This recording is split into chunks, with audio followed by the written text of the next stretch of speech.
आज मतदान आहे विधान परिषदेचं. तुमचे स्टेटस गाजते सगळ्या ह्याच्यात, काय वाटतं? मी 16 मावळ्यांना घेऊन या निवडणुकीला सुरुवात केलेली आहे. सत्ताधारी पक्षाने सांगितले की आमच्याकडे 16 मतदार आहेत आणि मला हा मोठा प्रश्न पडलेला आहे की 16 मतदारांना घेऊन आम्ही सर्व पक्षीय मतदार आहेत त्यांना भेटलो, उमेदवार मी. परंतु सत्ताधारी पक्षाला कशाचं टेन्शन आलं मला हेच समजत नाही. त्यांना स्वतःच्या मतदारांवरती विश्वास नाही. 4-4, 5-5 वेळा त्यांनी बोलवून घेतलं, 4-4, 5-5 वेळा त्यांच्यावरती प्रेशर आणलं. मतदान झालेलं समजणार आहे. म्हणजे जे डॉक्टर बाबासाहेब आंबेडकरांनी घटनेच्या माध्यमातून अधिकार दिलेला आहे ते गोपनीय मत कसं समजतं मला हेच समजत नाही. म्हणजे 16 मताची दहशत यांनी किती घेतलेली आहे हे या माध्यमातून दिसून येते. 16 वरून परत ते 200 वर आलेले आहेत. म्हणजे यांनी नैतिक पराभव आधीच स्वीकारलेला आहे सत्ताधारी पक्षाने.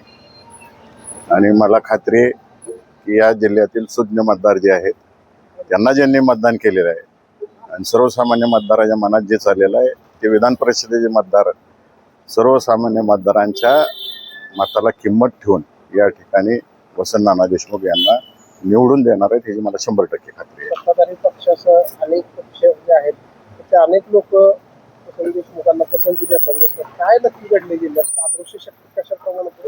अदृश्य शक्ती अत्यंत जोराने काम करते आणि ते तुम्हाला निकालाच्या माध्यमातून दिसूनच येईल. हर हर महादेव असं हे केलेलं आहे. छत्रपतींच्या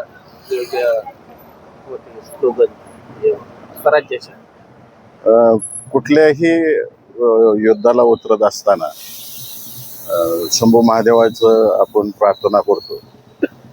तीच प्रार्थना मी करून या मैदानात उतरलेलं आहे. आज अंतिम दिवस आहे. निश्चितच मला खात्री आहे की शंभू महादेवाचा आशीर्वाद वसंत नाना देशमुखांना राहील. माळशिरसचे माजी आमदारांबरोबर 50-55 लोक अज्ञातस्थळी होते. काय काय माझी अदृश्य शक्ती प्रत्येक तालुक्यात काम करते आणि त्याचा निकालाच्या माध्यमातून दिसून येईल.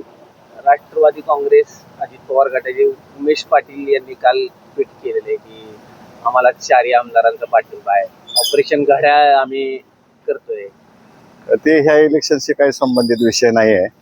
ते बोलू.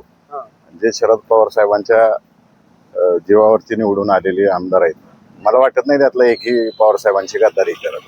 आपल्या मतदारसंघाची कामं करण्यासाठी काही करतील, परंतु पवार साहेबांची गद्दारी करायची कोणीही करणार नाही. साहेबांवर सगळीच प्रेम करतात आणि साहेब सुद्धा सगळ्यांवर प्रेम करतात.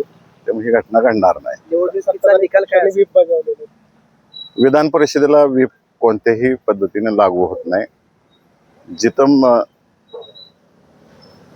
जिथं मतदान होतं या इलेक्शनला अजिबात व्हीप लागू होत नाही. राज्यसभा, झेडपी, महानगरपालिका इथं व्हीप लागू होतो, ह्याला व्हीप लागू होत नाही.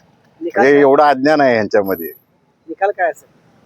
मी सांगितलं ना, वसंत नाना देशमुख हे विजयी होणार आहेत.